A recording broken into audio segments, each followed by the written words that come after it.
Hey guys, this is Imran from the WalaWay. Real quick guys, we're going to use Patrick Lencioni's 5 Dysfunctions of a Team. Great book. I recommend that you all read it to examine the Cavaliers' current situation. The first dysfunction in his book, The 5 Dysfunctions of a Team, that he points out is a lack of trust. All right, a lack of trust. Do we have any examples that the Cavs don't trust each other? Absolutely, and we've always had it. All right, if we look at the history of the Cavs, LeBron James left the team in a fashion that most people did not agree with. Yes, he went on to the Miami Heat. Yes, he won multiple championships there, and he wound up coming back. But the way he left, the way he gave him the decision, it put a bad taste in the organization's mouth. Now, obviously, they cleaned all that up. They cleared up the air, and he came back to the team. But there's that precedent that he can leave at any time. What are some other examples that they don't trust each other? Now, let's look at the fact that Brian Windhorst recently put out a tweet saying he doesn't think LeBron will sign a 5-year deal with the Cavs, not for the max. And he doesn't think LeBron trusts the organization after Dan Gilbert traded Kyrie Irving away. All right? LeBron would have preferred if they forced Kyrie to play. What's the issue with that? We know very well that after Kyrie left and he came out on First Take with Stephen A. Smith and Max Kellerman, you could clearly see that there were some issues he was not wanting to speak directly about when it came to his relationship with LeBron James. All right? Players basically even tweeted that, why would you force your way off a team when you just went to the finals, and a year before you won in the finals and you were a key contributor to that team? Obviously, there's some other issues that have been going on for Kyrie to have made the decision that he made. All right. Now we see that LeBron doesn't trust the organization necessarily to make the right moves, even though in my opinion he usually winds up getting what he wants. When he wanted Tristan Thompson to get that deal, he got it. When he wanted D-Wade to join the team, he got it. When he wanted different players to be put on, he got it. All right. But for whatever reason, he doesn't trust the team. He doesn't trust the management and the ownership. And we've even seen it with the ownership. With the coaching. You had Mike Brown, then you had David Blatt, and now you got Tyronn Lue. They asked LeBron James recently, do you think Tyron's going to lose his job, or is he going to still be on the team? And he said, I don't know. All right. That for me is a question mark. There's a problem there. There's no trust. Isaiah Thomas came out very recently after he rejoined the team, meaning he started playing again. And he said, we don't trust each other. We don't trust each other on the defensive side. And when I was with Boston, we trusted each other. We played hard and we played better defensively. When your newly acquired all-star, borderline superstar, which he was with the Celtics, says this very openly, that means there's some problems going on, guys. There's some problems. All right. And if you don't trust each other, it's going to lead to dysfunction number 2, which is the fear of conflict.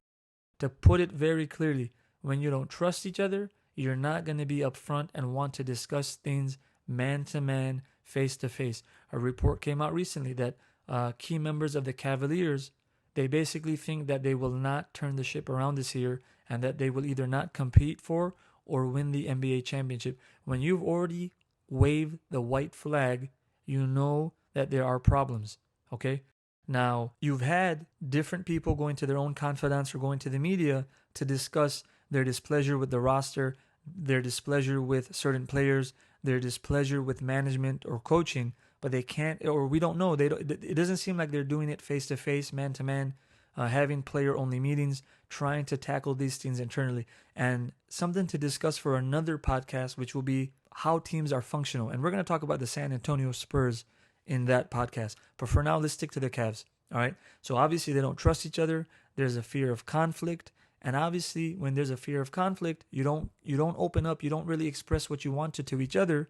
There's some resentment that builds up and maybe finally an explosion. And I think that's what happened with Kyrie Irving. He finally couldn't take anymore and he demanded to be off the team. That leads to dysfunction number 3, which is a lack of commitment. Again, if you don't trust each other and you don't feel comfortable fighting or arguing with each other, guess what, guys? You're not going to commit. And what do we have? People probably are not committing to their defensive rotations. People are blaming others. People probably want off the team. People are making excuses that they don't have the right roster, even though you have one of the deepest teams in the league. You got Tristan Thompson. You got Kevin Love, who's always disrespected and disregarded. Again, his name is always involved in trade talks. Again, it goes back to LeBron James, the captain. From the beginning, there had been issues where LeBron basically called out Kevin Love. He kind of did it with Kyrie. It seems like there's a pattern when things don't go right with the Cavaliers. All right, and when there's no commitment to the goals There's no commitment to the mission. And more importantly, there's no commitment to each other. Dysfunction number 4, ladies and gentlemen, the avoidance of accountability. And what have the Cavaliers done recently?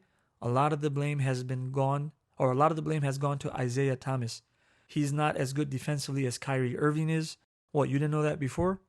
They showed happiness to some extent when they brought him on, and they got Jay Crowder in the deal as well, another very good player. But now when things are not going your way, it's because this guy doesn't play defense, or it's because this guy isn't the player you thought he was. Well, he just came back from hip surgery. It's going to take time for him to get back in his groove. And number one, even before he came back, you were already in the 3rd spot in the East. You can't put all the blame on him. You can't put all the blame on Kevin Love, on J.R. Smith, on Imam Shumpert, on Kyle Krover, on all these different people that you have on the team, right? That came to play for a championship and that came to play with LeBron James. At the end of the day, it has to go back to the other dysfunctions, and it has to go back to the mission, the vision, and the commitment to those things from the team. All right? So when you don't have trust and you're afraid to speak your mind and you don't commit and you avoid accountability, which I think is the biggest problem facing the Cavaliers right now, and it has to start with ownership management and the star player. They got to eat the lion's share of that responsibility. You're going to have the biggest problem, which is dysfunction number 5, and inattention to results or individual goals over team goals. Very recently, I think about 2 weeks ago in the beginning of January, Tyronn Lue came out and said he thinks LeBron is being a little bit pass happy. He's thinking about his assist more than he's thinking about necessarily the W or the overall team goal. Guys, that's a problem. When your leader and your superstar is thinking about his assist and racking up his assists, that means that type of culture or that type of need to put the individual goal over the team goal is going to permeate through the rest of the organization and to the other team members. And when you have the problems you're facing now, that is not what we want. I'm not trying to blame LeBron for all of this. Obviously, we know he's a great player, if not the greatest in our generation, but also there are some patterns with him when things don't go well that I would say as a Chicago Bulls fan from the old days, you didn't see with Michael. You don't see with San Antonio. You don't see with Tim Duncan, all right? Even Kobe Bryant, to a large extent, was not like this. That's another issue. We're going to discuss the Cavaliers in extent in my full-length podcast where we take these dysfunctions, we break them down, and we do a proper case study of their current situation. This was just meant to be a quick summary of what's going on, to use these 5 dysfunctions from Lencioni and to examine the Cavs' current situation.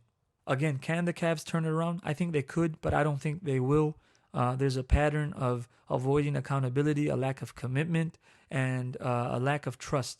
And we've seen superstar caliber players like Kyrie Irving forcing his way out. We've seen issues between Kevin Love and LeBron James. And, in the end, we've seen LeBron leave before. There's been rumors all year about LeBron going to play for the Lakers.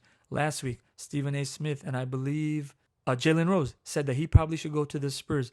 When you're Cavalier players and you're the management of the Cavs and you continue to hear this, you're not going to trust LeBron, your captain. You're not going to trust each other. Thank you guys for listening. I hope you enjoyed it. Let me know how you liked it. Let me know what you think. Please share your comments. And I look forward to sharing the full-length podcast with you. Thank you.